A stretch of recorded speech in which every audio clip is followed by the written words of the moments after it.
Major support for Do the Math has been provided by Chevron, Edison International, the Kern County Superintendent of Schools, Kern High School District, Panama Buena Vista Union School District, and Valley Strong Credit Union, with additional production assistance provided by these supporters of education in Kern County and throughout the state of California.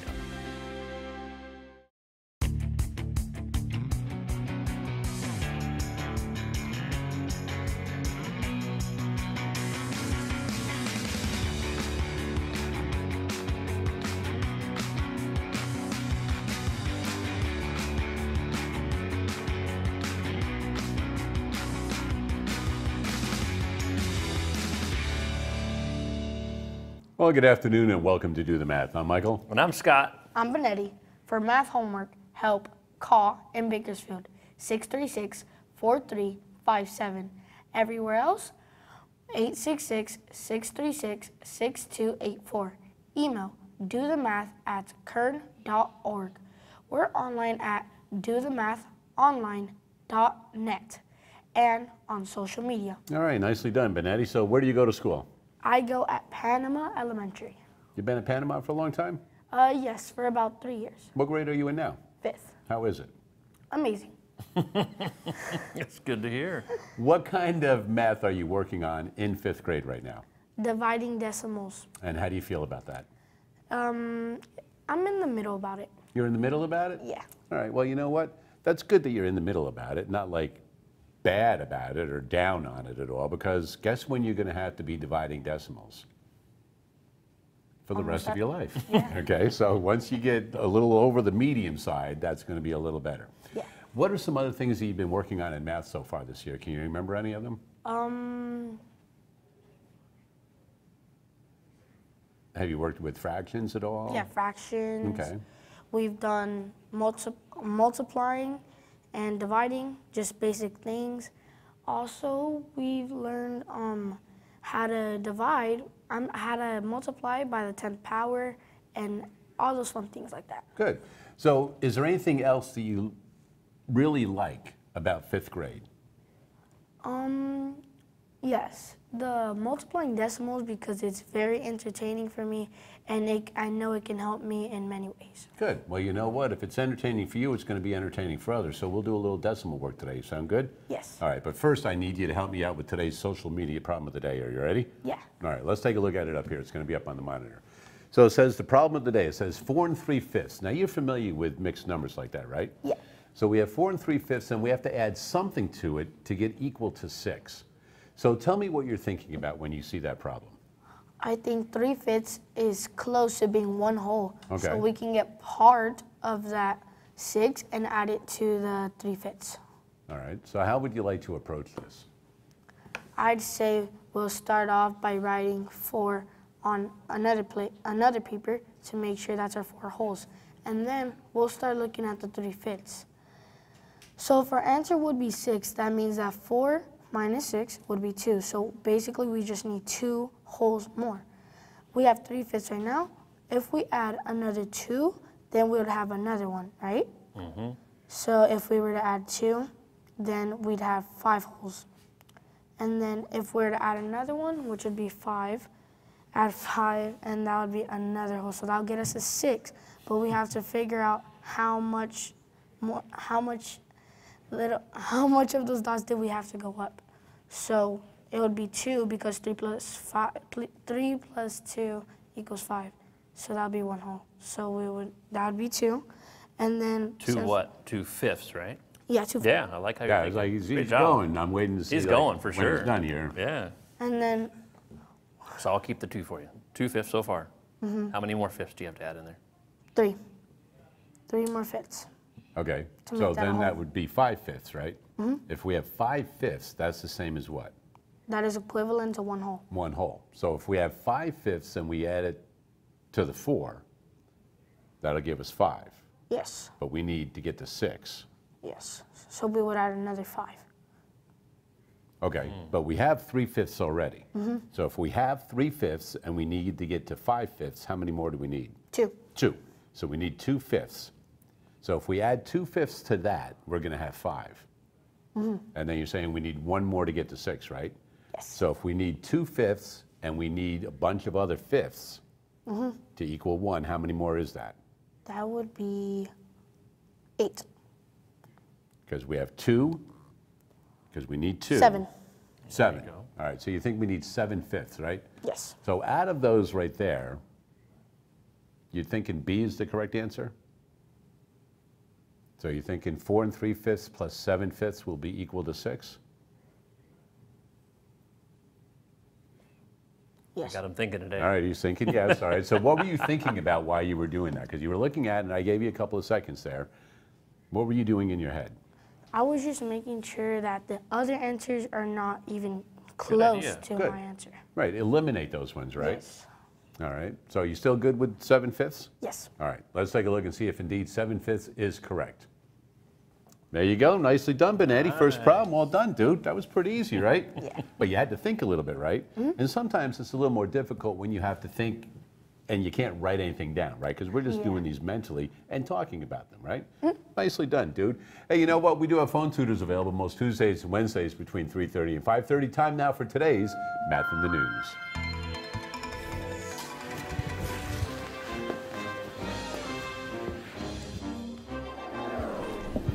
All right, today's Math in the News. Well, you know what? It seems to be Robot Day here on Do the Math, and we certainly do love robotics and everything about them. Carlos, how are you today? I'm doing well. How about you? Excellent. Thank you for coming in. So you are with BC Industrial Automation Program. Correct. And what is your role at Bakersfield College? So I'm the program manager for the 4-year degree program. And Yes. you've been involved with this industrial automation program for a while now. Yes, this would probably be my 6th year. Okay.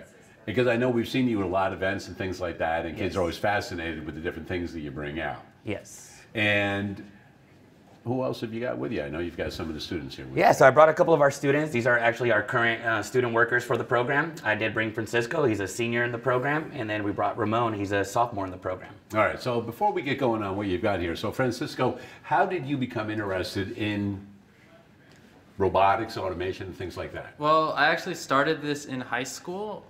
In my junior year, I didn't necessarily pick the electronics classes. I was just given to them, and I didn't even know they existed. Okay. But I actually I liked the stuff we were doing with the soldering and all the measurements and stuff, and some of the simple math on it. And then as I moved into the next classes, it was really fun. But COVID happened during that time, so it was a little challenging, I'd say, for one of the classes, but then it just kind of got easier. Well, as I the got used to challenge it. is always good, right? Yeah. Well, good. So it kind of happened by accident for you. Yeah. Ramon, the same thing? Yeah, actually, my friend here, Francisco, actually told me about the program, and once I realized it's more hands-on, I was very interested. I wanted all to do with the program. I love working on stuff, instead of book work. I just love, just doing my own stuff, freestyle. Like, I really enjoy it. Okay, good. So I'm glad that you guys are both in the program. You thoroughly enjoy it. Do you see what you may want to do as a career going through this program right now?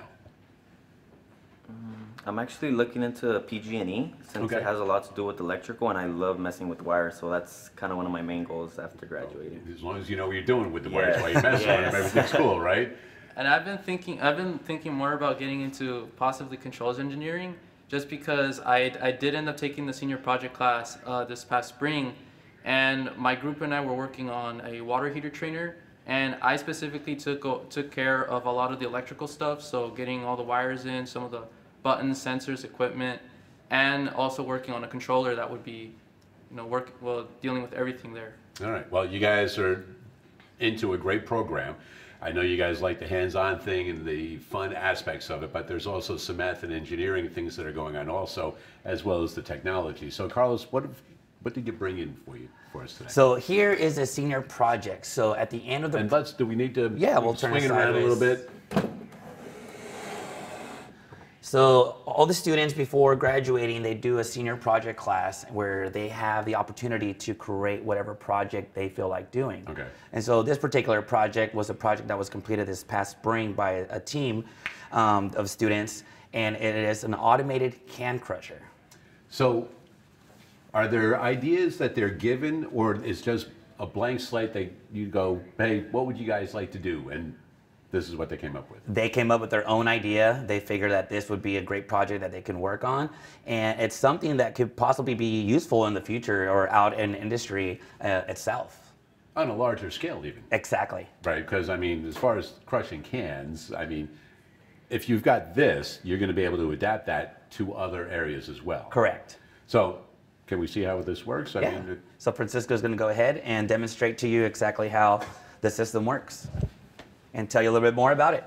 All right, so first we have obviously a metal detecting sensor here. All it's going to do is detect the can, and once it does, it'll basically, it'll send a signal to the controller, which will signal this to turn on, and then the conveyor belt will basically take that can all the way here to the piston.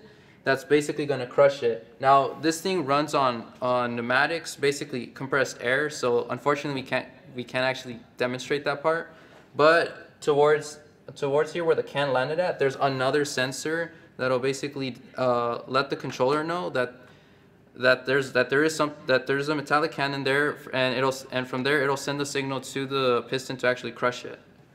okay, so it looks cool. I know a lot of kids are going to be looking at this going, wow, this is some stuff that I could build, you know, by doing this series of classes at Bakersfield College.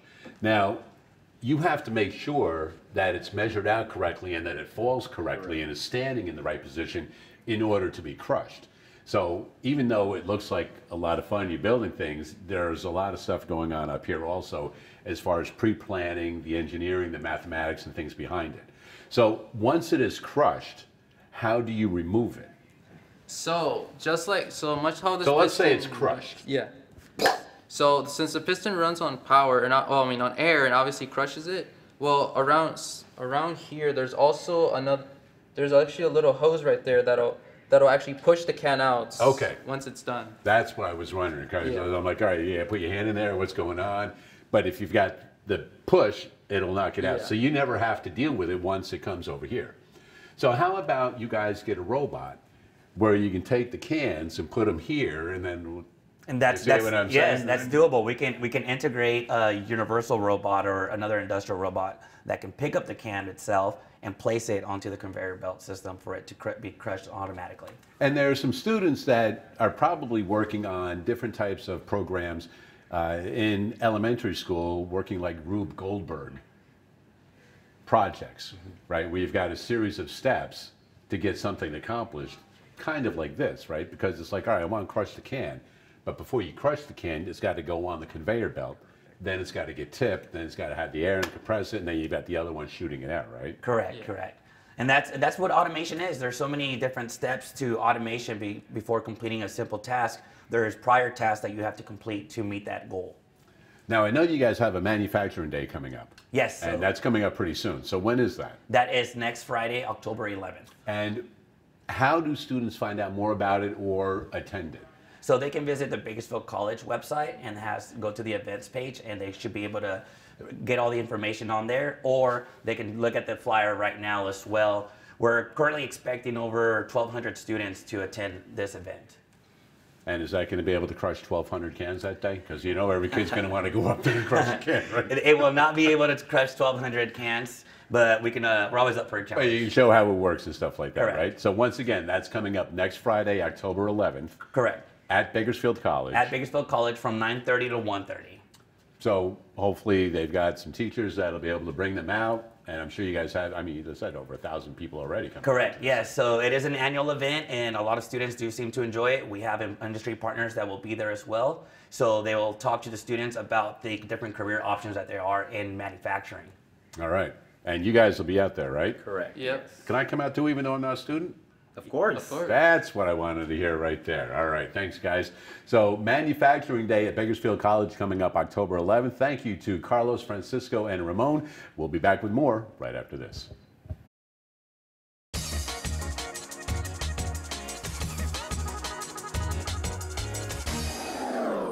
Hi, my name is Kimberly Rivera, And I'm Michelle Fuentes. and today we're going to be talking about the conceptual understanding of probability. In this presentation, we'll be explaining probability, giving some example questions, as well as an example question with manipulatives, and then we'll be closing out the slides. Probability refers to the likelihood of an event occurring, such as when flipping a coin, with the equal chance of you getting either side.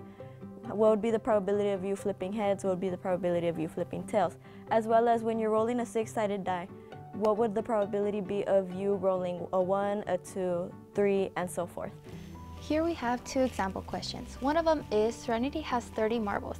She has 15 blue marbles, 10 pink marbles, and 2 white marbles, and 3 green marbles. What are the chances of her getting a pink marble? Another example is Liam has 11 basketballs. He has 4 red basketballs, 5 black basketballs, and 2 white basketballs. What are the chances of him getting a black basketball? And that will be leading us into our examples with manipulatives. So here, John has 5 smiley face stickers. He has 1 green sticker, 2 blue stickers, 1 yellow sticker, and 1 red sticker. If he were to put these stickers into a bag and pick at random, what would be the chances of him picking a blue sticker? Which, since each sticker would be about 20% each sticker, there would be about a 40% chance of him picking a blue sticker. This is our closure. In conclusion, probability provides us with the valuable insights into the likelihood of events happening. By understanding this concept, we can make better decisions and navigate uncertainties more effectively in different situations of life. That is the end of our presentation. Thank you for listening. Goodbye. All right, nicely done right there, girls. And what do you think of that can crusher? It was honestly mind-blowing for me. There you go, good. I'm glad you liked it. So do you think that's something that you might want to take a look at a little bit later on when you get ready to go to college and stuff? Yes. And it's right here in town, right? Bakersfield College. You go check out all that stuff. Yes. All right, so Benetti is a 5th grade student at Panama Elementary. Been there for a few years, and you guys got kind of a newish school, don't you? Like they did some remodeling or in the playground and this. So how do you like all that? It's a lot better, so more students can come to the school, and there's more buildings for the students to go. Good. Yeah. And you're happy with everything? Yeah. How you feeling right now? Amazing. That's what I like to hear. All right, over to the board, young man. I've got a problem for you to work on. You've got Scott right there to help you out with. So it says use the numbers 0 through 9, and you're going to be able to move those little yellow cards, okay? So that each row and column add up to 20. Diagonals are not included. So when you guys see those yellow numbers, you can move those. So go ahead and take one and just move it around a little bit, Benetti, so that you can see. You don't need the pen. You just use your finger. So just take one and, yeah. Oh, so cool. you see how they move? Yeah. All right. So you can move them someplace. So what I'd like you to do is you're going to use those numbers, and they're all going to have to be used. And you need to put them in there so that every row and every column add up to 20. Got it. So go ahead and start talking with Scott and see what you want to do. I think since the sum of 8 and 4 would be 12, we would add an 8 to make it 20 and add a 0 right here. Okay. Hey, I like it. We might as well start somewhere. We can always move them back later on, right? All right, let's give it a shot. So you got an 8 there. Good. And then we can drag the 0. You got the 0 there. And I like how you did that too. Maybe, I'm not sure if you looked at that too much, but every number you place is not only in a row, but it's also in a column, right? Yes. So you could have those two switched. You could have an 8 here and a 0 here, and you would still add up to 20 on the top. But if you had an 8 here, It wouldn't make yeah, that'd be pretty tough, huh? Because you already have a 9 and a 7. So now that you have 3 numbers in this column, what are you left with here? I might as well add 1 here. Yeah, what do you need there? So 9 plus 7 equals 16. Good. So 16 plus something would equal 20, which would be 4. All right, good. So we got 1 row and 1 column. Yes. Now, are there any other rows and columns that already have 3 numbers, so it'll be really easy to choose what you want to do? I don't see any. So now you have to make another decision, kind of like you did at the beginning. You got to pick another one and just kind of see if it works, right? Yeah. I think I would go with the 9 and the 4 Okay. column. Okay, so 9 plus 4 equals 13. And since we need to have 2 digits right here, it could not be 7 because that'd be too low. If we were to add something like 1 and 6, that would equal 7. Okay. But it's still 2 columns to go here. Okay. So I think 1 and 6 should go right here. Let's give it a shot. And again, we can always move them around. Now, of course, this is very similar to the first one. You have a choice. Do you want to put the 6 there? Or do you want to put it in the Yes. other spot? Okay. I like it.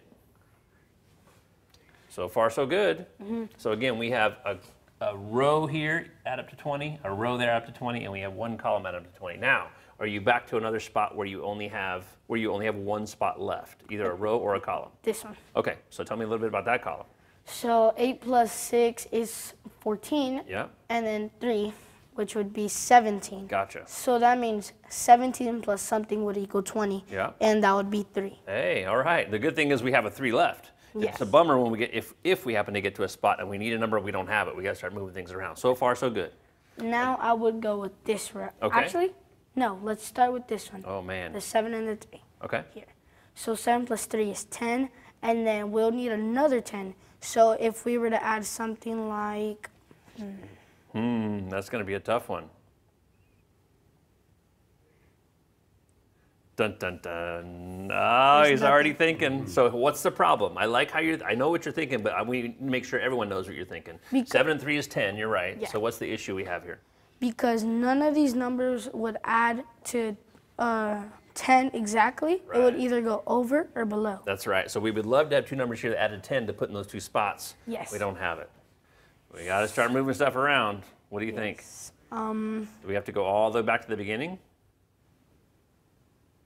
Yes. I think You I'll want a start from the clue? beginning. You want a hint? Sure. All right. So move your stuff off the board, the yellow ones. And I will give you the bottom row. Oh, nice. That's a lot better. And the way you did it wasn't necessarily bad. Right. Everything you've done was great. It was wonderful thinking So, and all that stuff. It just on the happened. bottom row, we're going to go 1, then 6, Oh. then 9, Oh, the 9 is a good one to place. then 4. So now take it away. All right. Let's still start off with this one since it has 3 digits. Yep. So 9 plus 17, 9 plus 7 equals 16. Yep. Plus 1, 17. Good. Now we can add this 3 right here. Okay. Since there's only one column left and there's only one number that would equal 3 Yep. to go in this. That's right. So I think right here would be correct. Yeah. Now we'll go to this column up here. Okay. So we have a 3, an 8, and a 4. 8 plus 4 equals 12, plus another 3 equals 15. And we'll need 5 more. But there's only one little spot to put one number. That's right. So I think it would be a 5. Good. I like it. So far, this is working out great. Is there another row or column with only one spot left? Mm-hmm. Look at all those 4s over there. That's a lot of 4s. It would be 8, 3, and 9. Those digits. 8 plus 3 equals 11, plus 9 is 20, so we would add a 0. Oh, we don't need to add anything. All right. Yes. That's fair. 4 plus 4 There's all equals those 4s. 8, Yeah. plus another 4 equals 12. Yeah. And then this 8 over here. Oh, good. Now, I like how it it's all only coming together. It only leaves with one row, but we're not going to make it sloppy. We're going to start with this column. You know there's got to be a 7 or a 2, but you don't know which one. But you can go Yeah. with the rows instead to help you out, Yes. right? 9 plus 0, 9, plus another 3 would be 13. So that would leave us with 7. Good. And then there's only one place left. That would give us a 2. Gotcha. Just to make sure we're right, can you add up this column here for me? Because those are the last 2 you put in there. We weren't quite sure what we needed, right? Does that column add up to 5 plus 7? Yes. Plus 2 5, more? 5 plus 7, 12. Yep. Another 2, 14. Yep. And another 6, 20. Gotcha. And you remember at the very beginning, we don't have to worry about the diagonals, so don't worry about adding the diagonals. But all the rows and columns add to 20, and it helps to get one of the rows out of the way first, right? Yes. Yeah. Good There job. you go, nicely done. And Benetti, I'm glad that you didn't do this sloppily because that's exactly the way we like it here on Do the Math. And for a great problem right there, you've won yourself a pass to Calm. So congratulations on that. Hopefully you have an opportunity to go out. Weather getting a little bit cooler, the animals will be out being a little more active, so congratulations on that. We'll be back with more right after this.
All right, just a reminder, 636-4357 is that phone number. We do have services available for students Tuesdays and Wednesdays throughout most of the school year.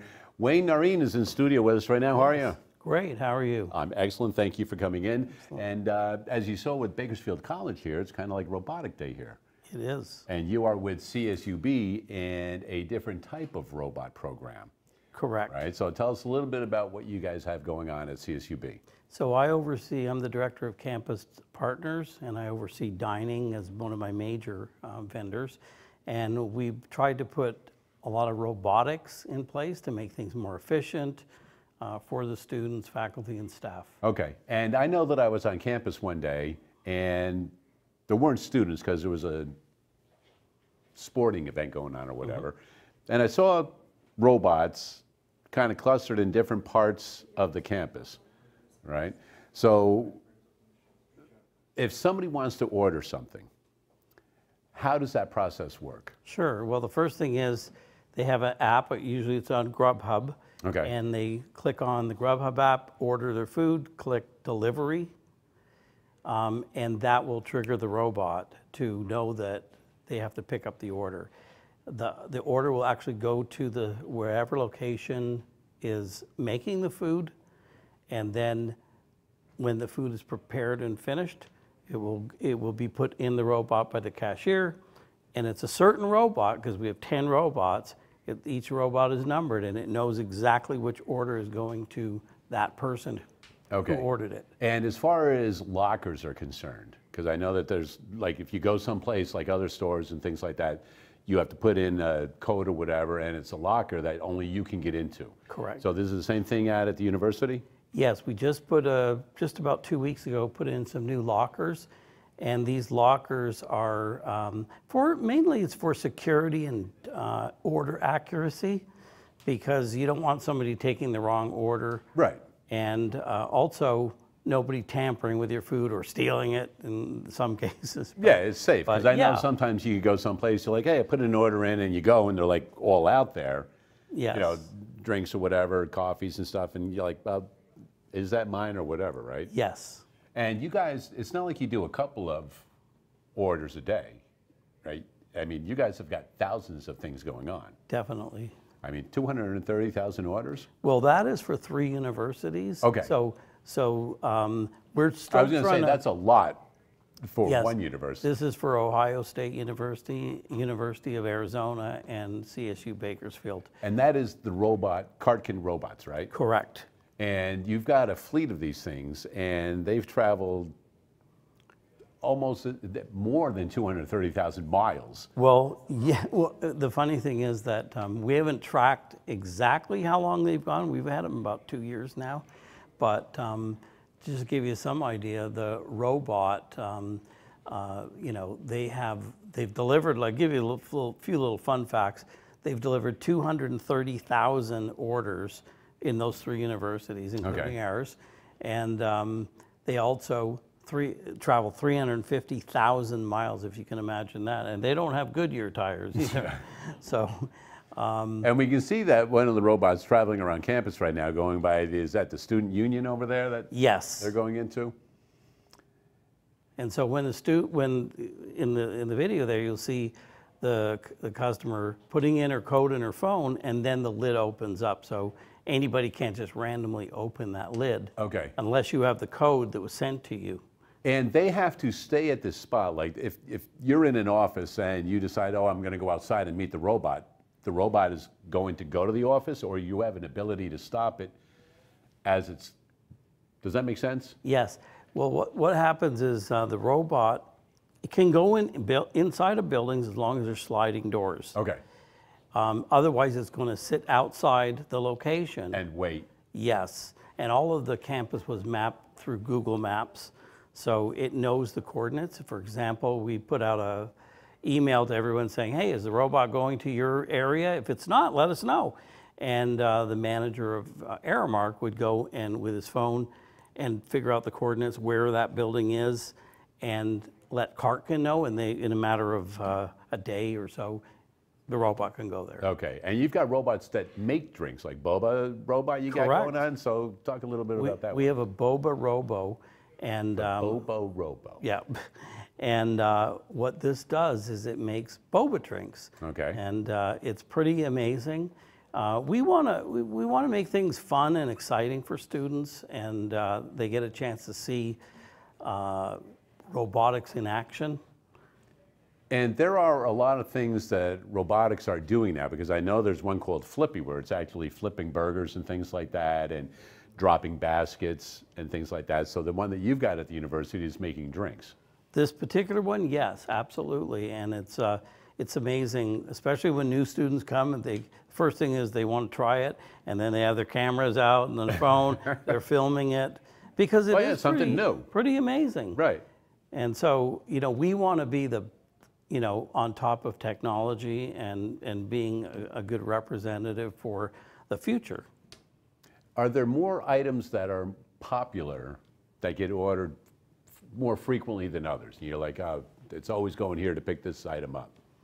Are you talking about the robots? Right. The robots? So are there different foods or Yep. places that to go to more? It'll go, we just introduced Starbucks. Okay. So now it can go to Starbucks and pick up the drinks. They had to refit the inside so that the drinks fit inside of the robot, so they don't spill and slosh and. Right, okay, so yeah, it's gotta be a difficult thing to Yeah. get set. And I mean, I'm imagining like a lot of students are using this on the university, thinking about what students eat. So pizzas, things like that. And as this thing is traveling over terrain, it's staying pretty stable inside, and I mean, the food is the way you want it to be presented when it finally gets delivered. Yes, those robots, I don't know the exact weight of them, but they're very heavy. So that's why I couldn't bring one directly to the studio, but those things travel very smoothly, holding everything intact, and we've never really had any problems with complaints about spilling and stuff like that. What's the farthest that has gone? Because I'm sure, I mean, like that campus can be pretty long if you go from one end diagonally to the other end possibly. Are there longer routes that the robots have to take? It will go anywhere, basically. It can go miles if necessary. It's charged, it goes into a charging unit, and once it's charged fully, those robots can last for 10 hours. All right, now Wayne, I've got a question for you here, son, all right? Because you're at Cal State University, Bakersfield. Yes. And we're downtown at KCSOS. I would imagine that's probably a good 5 miles. Am I gonna be able to put an order in?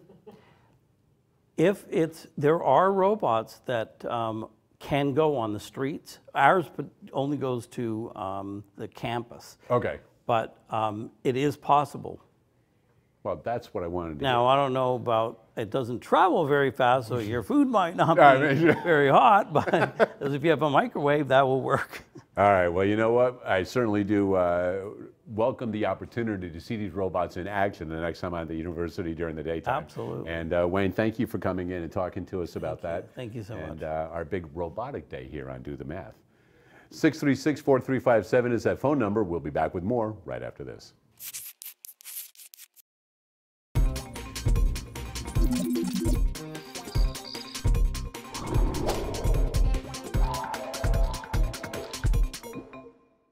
Infrared light is part of the electromagnetic spectrum, just like the light you see, but with a wavelength longer than that of visible light.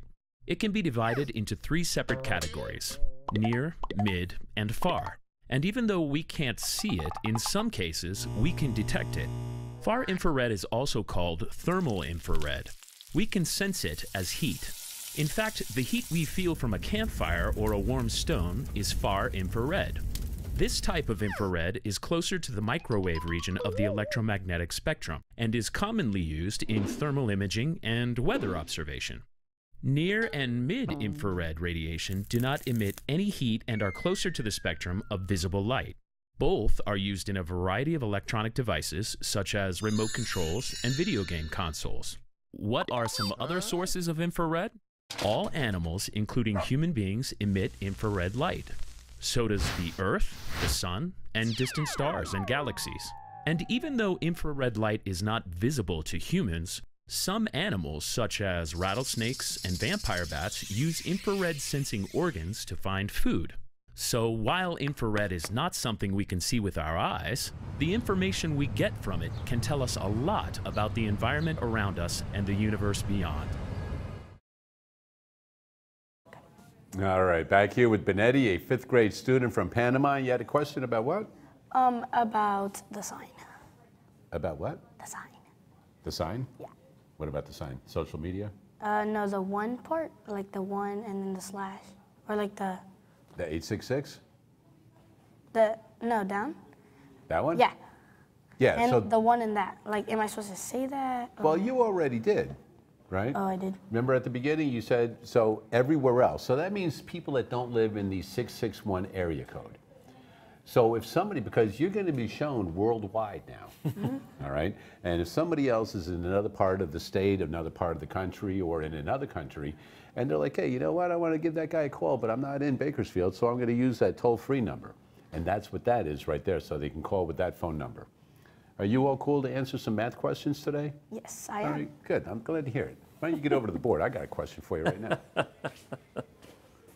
All right, so you said that you've been working with decimals and you're pretty comfortable with them. Yes. All right, so I'm going to have Scott write this problem on the board. 17.42, so 17 and 42 hundredths times, let's go 0.49. And Benetti, if you would be so kind as to explain to Scott how you would go about solving that problem. He's thinking. We got him thinking. That's a good thing. That's what we want. We normally don't do things like this, but I will. So tell me what you normally do. Like what you said that you've done some multiplication for sure. Yeah, we'll start with the number, something like the top number, but we wouldn't do a decimal for the second number on the Oh, board. gotcha. Okay, so what if So we let's took just that make it- off? Yeah, just take if- the 0 off. What if we didn't have it? And take the 0 off? Take Yeah. the 0 Keep it- off. In We the don't need decimal. that either. Okay. Now that's So it's just how we 49. will do it. Okay. Let's see what you got. Okay, so we would start by doing something like this. Oh, okay. And then we would write a multiplication sign to remind us of what we're doing. Then we would draw a line up here. Then we look at this top number. So there's 1, 2, 3, 4. 4 digits, so we would have to draw 3 lines. So it would be 1, 2, and 3. Ah, because that makes 4 columns. All right. Yes. So we will start with 49 on this side since we can know that we're multiplying 49. Then we would have a 1 right here, a 7 right here, a decimal to remind us, and then 4 here, and a 2 here. Gotcha. So where's the decimal on this line? This number here? It would, oh, yeah. That's all right. never Just put a mind. little bit bigger one right there. That's the one we want. Okay. So your decimal's there, right? Yes. Okay. So now we would see if there were one little dot and we have to do it by 49 people. We can't do something if it's less than how much we need to give out. So that means that we can't do this. Now, are we And multiplying or we're dividing? We start by dividing and then we multiply. Gotcha. So tell me where the division part comes into this problem here. I'm not quite sure. You The- need to explain this to me. I love the visual representation of this problem. This is great. So say we would do 49 divided by 1. We can't do that because 1 is too small to divide it by 49. Gotcha. But tell me a little bit about why you're dividing, because we do have a multiplication problem here, right? Yeah. It would be DMSM. So it would be divide, multiply, subtract, and move over. Okay, let's see what you got. So this would be a 0 up here. Okay. Then we have a 7 right here, and we would put a 7 because 7 divided by 49 would be 7. Okay. And then we'd bring it to the 4. Now, does 4 go into 49? Let me check that. You're looking for numbers that go in evenly? Just dividing these numbers. Okay.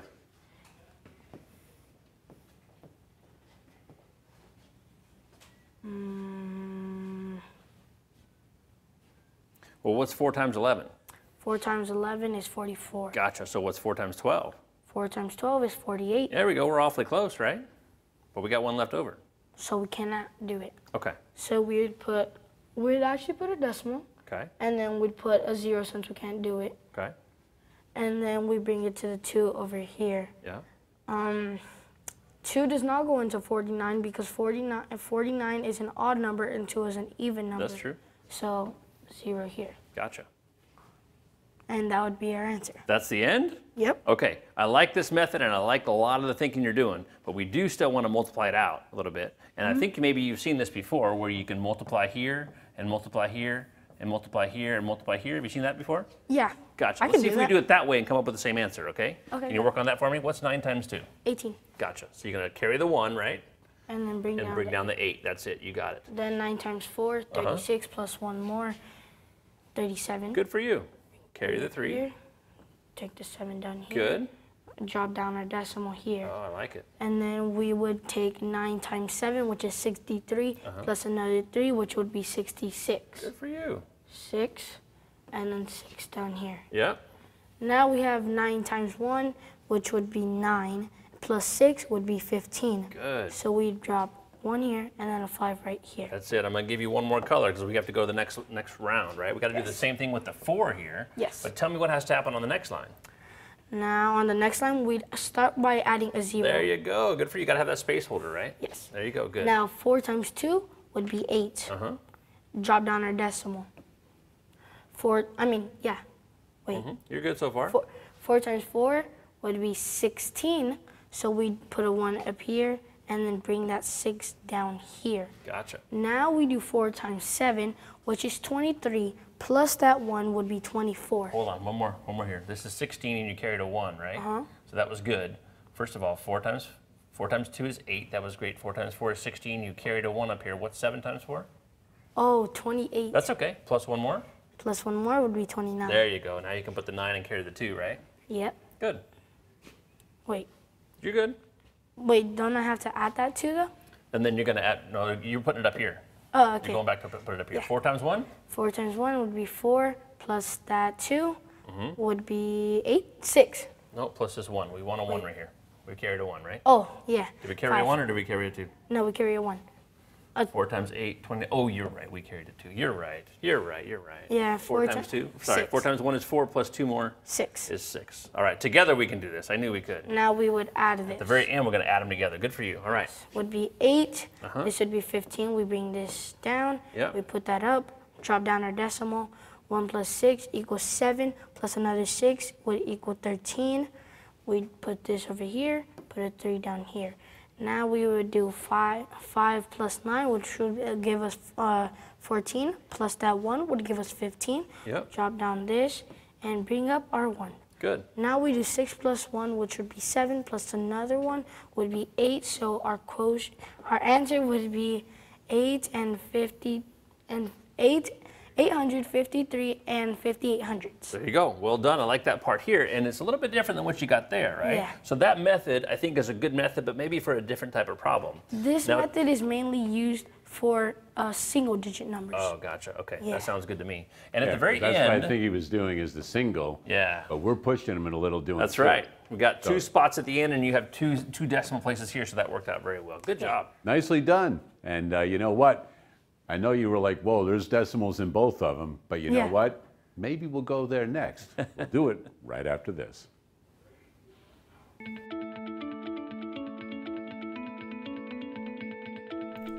Take a look outside your window.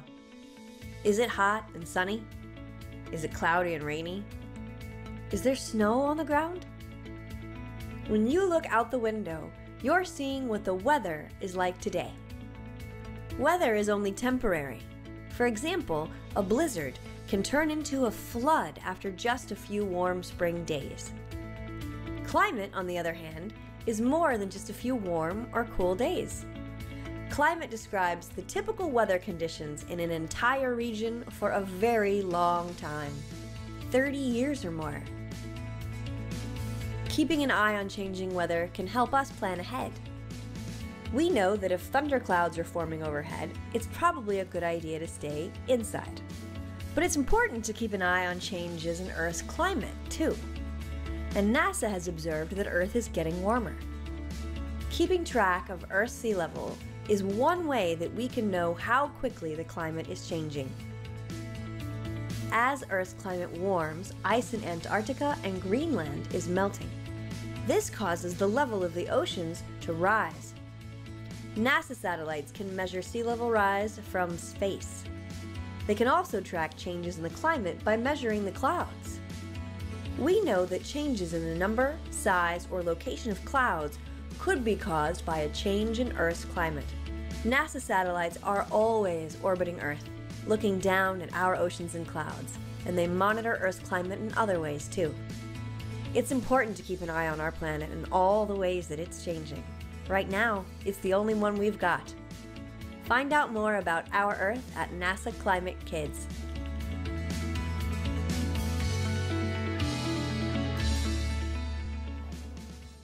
All right, in studio with us, we have Benetti, a 5th grade student from Panama Elementary, and you guys are Yellow Jackets, if I remember correctly, Yes. right? Yellow All right. Jackets. So next year in 6th grade will be your last year at Panama. Yes, it will. Do you know any of the cool things that they do in 6th grade? Yes. So there is this running thing where you can run for different type of things. President, vice president, you can run for treasure, and more of them. Like Okay. superintendent of grounds and safety. So student government. Yeah. Right, so that's like an extracurricular activity. Is there anything that you do right now in school that is different than just going to school? Not really. Okay, so you're gonna wait to 6th grade maybe to do something like that? Actually, I am something. I did run for something and I did win, and it was vice president. Get out of town. You're the vice president, didn't even tell me? Yeah. Well, nice going, dude. Well, I'm glad you get a nice vice presidency right there. So you're gonna run for president next year? Yes, the different grades is the different things you can run for. So in 6th grade, I can run for treasure, but in 5th grade, I'm not allowed to. Okay. Well, you don't want to have too many things in each grade, Yeah. right? You leave something for the other kids and stuff Yeah. like that. All right. So you like the student government thing that's been going on so far? You've been doing it about a month or so, I Yes, guess? it will help me in the future a lot. You are certainly correct with that. You know what else is going to help you in the future? Learning how to do some more decimal work. You ready? All right, over the board, young man. So I know that you said that you usually do decimals and then you multiply them by a whole number.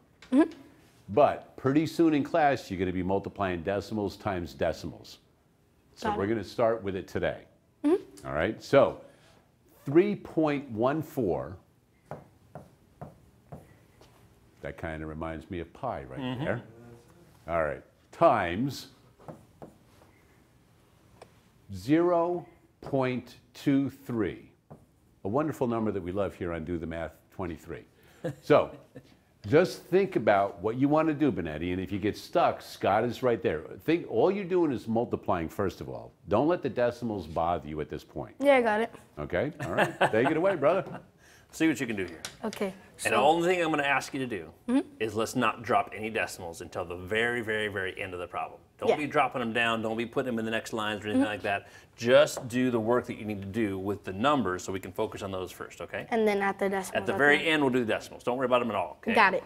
So we'll start with the digit 3. 3 times 4 would be 12. So we'll put up the 1, drop down to 2. Good. Then we'll start with 3 times 1, which would be 3, plus another 1 would be 4. You got it. Don't even have to carry anything on that. Then we'll do 3 times 3, which would be 9. Good. Now we're done with our 3s. So we'll go to our next digit. So I'll put a 0 to begin with. Good for you. Now 2 times 4 equals 8. Yeah. So we'll put 8 down here. Good. Now 2 times 1 equals 2. 2 times 3 equals 6. Good job. And just to make this a little easier, we can annex a 0 up here. Ah, so you know that you have columns and all that fun stuff, Yes. right? Everything's in the right column. All right, what's going to happen at the very end here? Now we will add it and then add our decimal. Gotcha. So we'll start by adding it. 2 plus 0, 2. Yep. 4 plus 8, 12. So we got to bring 1 up here Yep. and drop down our 2. Good. Then we'll do 9 plus 2, which is 11, plus another 1 equals 12. Good. Wow, 2's coming out in the end here, huh? Yep. Now 0 plus 6, we already know that would be 6, plus another one, which would be 7. Good. And then at the very end, we would add our decimal. And our decimal will go Here's the fun part. right here. Gotcha. So tell me why you chose to put the decimal right in the middle of that number. Because if I were to do, say I were to put a decimal right here, that wouldn't really work because 7.222 thousandths, it would work, it just wouldn't look right. I feel like 72.22 hundredths would look a lot better. Gotcha. So I'm Scott, wondering. before you even get into the where it goes, think about estimating 3 times something that's a quarter. Yeah, I was thinking the same thing. So I like how you were looking at that going, what works? What makes sense? Well, let's go back up to this problem and see what does make sense, right? Yes. If you had to round that top number, what would you round it to? 3 would be rounded to 0. Well, No. not the 3, the 3.14. 3.14. The whole entire number. 3. 3, right? That's a pretty good estimate, right? So it's approximately 3, right? Yes. And what about this 0.23, right? Is that number bigger than 1 or is it smaller than 1? It is bigger than 1. No, it's less than 1. It is, right? It's like 23 cents, right? Yeah. So if you were going to multiply this number times 1, you would get 3. If you were going to multiply this number times something bigger than 1, you'd get a number bigger than 3, right? Yes. But we are multiplying this times a number that's smaller than 1. So the final answer, right? You said something smaller than 1. When you multiply those together, you're going to get a number that's smaller than 1. Yes. Right? Or sorry, smaller than 3. Yeah. So we want to make sure this number here is smaller than 3. If your decimal was at the end, would that be smaller than 3? No, it'd be 7,000. That'd be a huge number. Yeah. What if the decimal was here? That'd be 700. That wouldn't work. What if the decimal was here where you put it? No. That'd be 72, right? What about the decimal was here? No. That wouldn't work either. We So would bring our decimal over here and then annex a 0. there you go. I like how you put a 0 there too. So when we're trying to make it make sense, this is the right answer. And let me show you how you go about getting that and to make sure that your estimate works as well, okay? Yeah. How many decimal places do you see in this top number? 2. There are 1, 2 spots, right? What about in the bottom number? 2. 2. And so at the end of a multiplication problem, when you're multiplying decimals, all you need to do is count up 1, 2, 3, 4, and go backwards. 1, 2, 3, 4. That's exactly where it goes. Now we know that it's correct because we did some estimating, but that's the technical way that you can go about figuring out exactly where it goes without having to estimate every single time. Estimating is a good idea, don't get me wrong, but we want to make sure we're exact every time, and all you need to do is add them up. Don't worry about the decimals until the very, very end. Got it. Okay, good job. There you go, nicely done. So clear the board. Okay, get a new one. And you're comfortable with the division of decimals, correct? Yeah. All right, so let's go 2.7. Now, can you divide decimals by decimals, or do you want to keep one a whole number? Let's divide decimals by decimals. You want to do decimals by decimals? Yeah. Atta boy. All right, so 2.7 divided by 0.9. Okay, here he goes. We'll start by 9 times 2, which would be 18, right? That's true, but we're Correct. dividing, right? So what this problem looks like is 2.7 divided by 0.9. That's what the problem really looks like. I put it into this form. If you have an easier time doing it this way, that's fine as well. I thought maybe you'd have an easier time doing it with the brackets. What if you had a problem like this? I feel like I know the answer, but Okay, what if it didn't have a decimal? then that would make it a lot easier. Okay, well, let's do that first, and then we'll go back and put the decimal in a minute. Yeah. So we'll start by doing 9 divided by 2. Actually, I'll use my other strategy that I used last time. Okay. Because that one would work since it's a single digit number. Okay. So draw a big box to write. And then there's 2 digits, so we'll only need 1 line in the middle. Now we'll do our 9 over here. Then times. Now we will do our 2 over here. Then put a decimal right here. Then have our 7 over here. Gotcha. Now 2 is not able to go into 9. So the answer right there. Or 9 doesn't go into 2. 9 doesn't go into 2. Right. So that would be 0 right here. Good, I like what you've done so far. Good. Now we'll put up our decimal. Good. Now 7. Now hold on, you didn't use the 2 yet. Oh yeah, I didn't right? use it. You didn't use it, so we still have to use that too, right? I love this method that you're doing here. We would put the 2, bring That's it over here. it, you got it, that's right. So And now, 9 times something would give us 27, and Yeah. that would be 3. that's it. And we have no remainder remainder. since the decimal is already a fraction. That works great. So if you put your decimal here, you bring it straight up there, right? And like you said, you're gonna put a 3 here, and I like how you have a filler spot there. Yeah. Wonderful job there, nice and simple. What if If that there was a 9 decimal, had a decimal, right? it's still, I think. So we're gonna go back and erase just a couple things except for the numbers, because the number is good. The numbers are not gonna change, right? But we are gonna have a decimal there. So let's see what happens here if you put a decimal right there. Before you start doing anything at all, didn't you have a pretty straightforward time as long as this 9 didn't have a decimal? Yes. So let's make this 9 not have a decimal.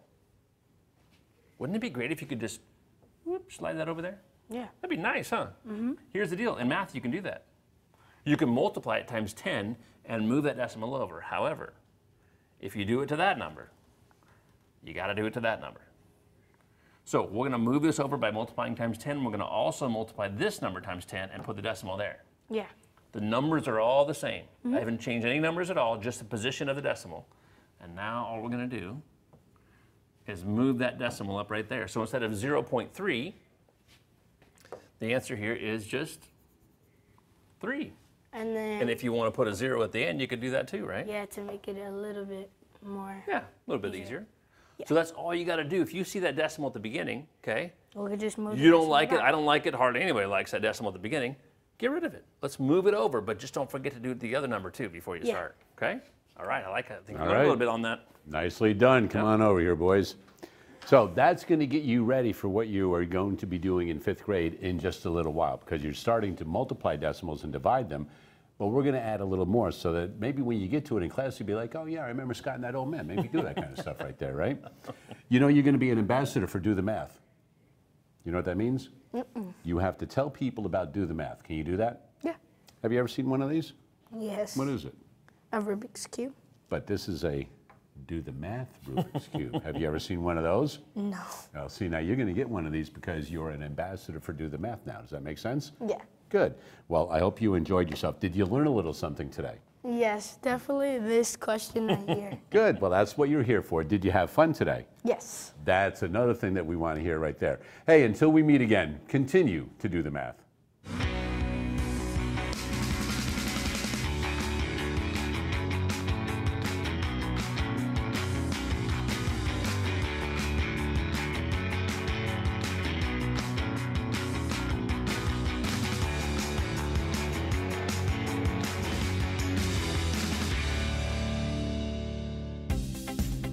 Major support for Do the Math has been provided by Chevron, Edison International, the Kern County Superintendent of Schools, Kern High School District, Panama Buena Vista Union School District, and Valley Strong Credit Union, with additional production assistance provided by these supporters of education in Kern County and throughout the state of California.